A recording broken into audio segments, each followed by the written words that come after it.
Hello and welcome Year 12 to this video on how OneNote can help you take the step up to A-level. And as you have no doubt heard many times before, A-level is much more challenging than GCSE, particularly because it involves this independent study. You've chosen subjects in which you are passionate, in which you want to do your absolute best, in which you will forge your future. To do this, OneNote will help you. You can copy content from any source, so you're able to take information from a multiple variety of sources and work with it. You can work and study well with others, and that's going to be especially important because it is the people that you choose to study with that are really going to help determine your future grades. You can also manipulate your notes and organize them in a far more powerful fashion with something like OneNote. And finally, of course, you can use videos and other types of multimedia in the form of your studies.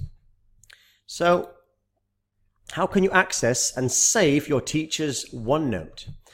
Well, it's likely that you will be added, either in the form of a link or an email that will invite you directly to a class notebook.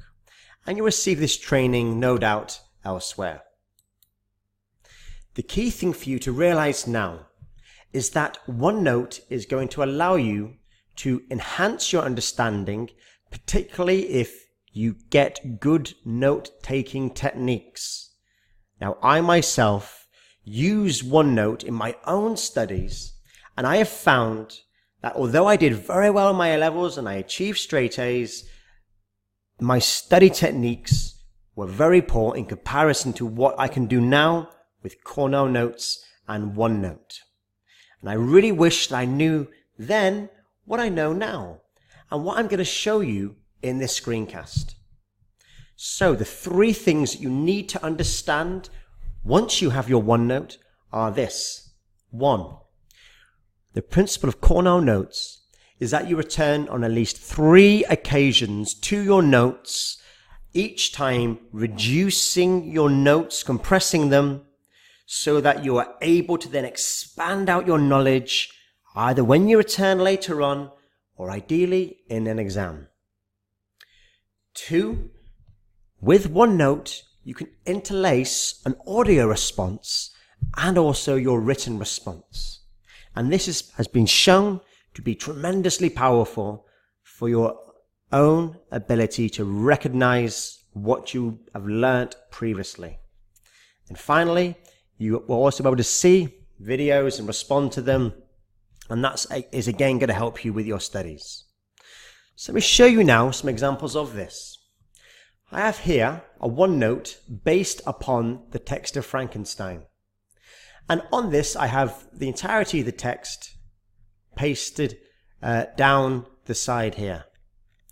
And next to this, we have a series of questions.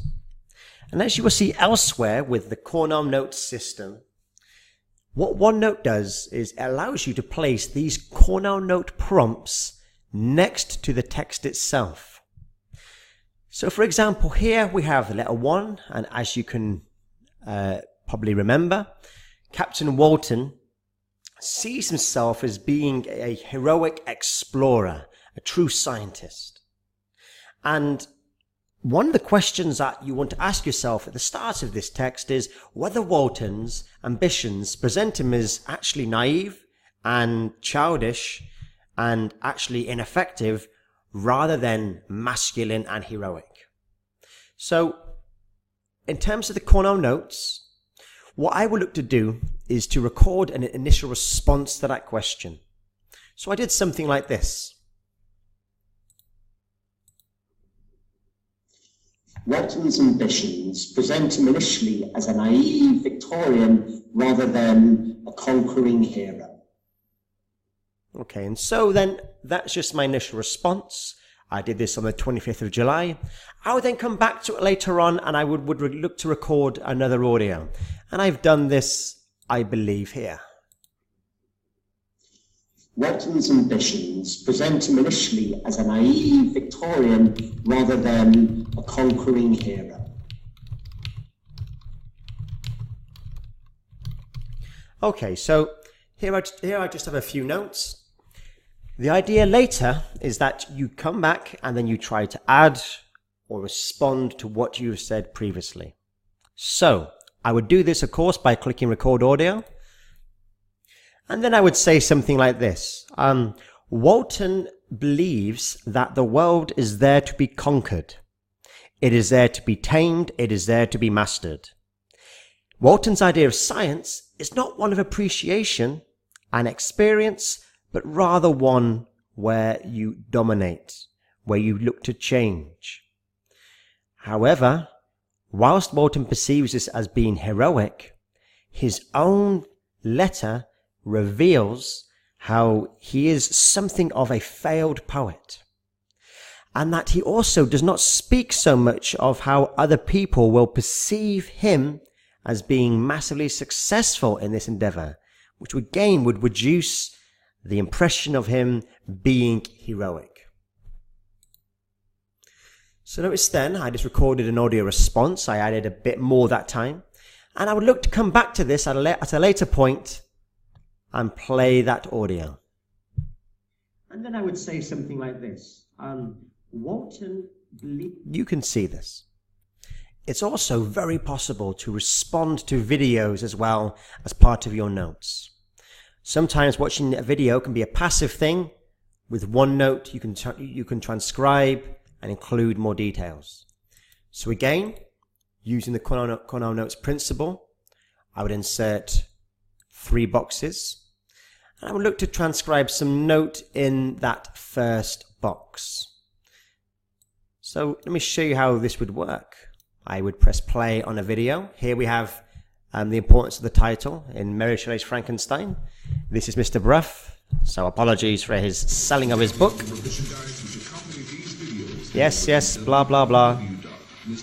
Hello everybody and welcome to this video. It's a short video about the important, not the name of the creature in the story. Now if you already knew that, you're in the top 1% of the country, because most people think that Frankenstein is the name. And you get the idea behind this. One important point to make is this. I'm currently using the desktop version. The videos only really work if you have the online version or a personal version like I do now. Again, you'll no doubt be given training on this at some point. The final thing that you need to realize with OneNote about why it's so powerful is that you can input your own resources on there as well. This can be a web page that you've seen, or indeed any kind of Microsoft document at all. So let me give you an example of this. So for example, here we have a context page of Frankenstein that I found from the website of SparkNotes. To put this into my OneNote, I simply go to the pips here in Chrome, for example. I aim to print. I then make sure my printer says send to OneNote. I then click print. I then wait for it to think about this. Then this will come up here, this window. I choose where I want to place it. Here I want to place it in the current section. I then click OK. And then this creates it as a printout. You can see it's down here. I give it a title, so context SparkNotes. And then I am able to manipulate those notes, highlight things I think are important. Again, if I think something is especially important, I can create a 3-boxed table there. I've put one there accidentally. I would delete that later. And again, if that's in a collaboration space, then I can work with other students on that as well. One nice touch with this is that if you go to File, then Options, then Send to OneNote, where it says Print to OneNote, you can choose to New Page in Current Section, and that means that everything will always be printed out to the current section that you're on, and that can be quite helpful. So remember, if you are able to use OneNote to find your own sources. If you then manipulate those notes, maybe use multimedia, audio and video samples, and you share and work with others and hear their thoughts on it, your studies will be massively improved and you will attain the grades that you need to go to the world's best universities.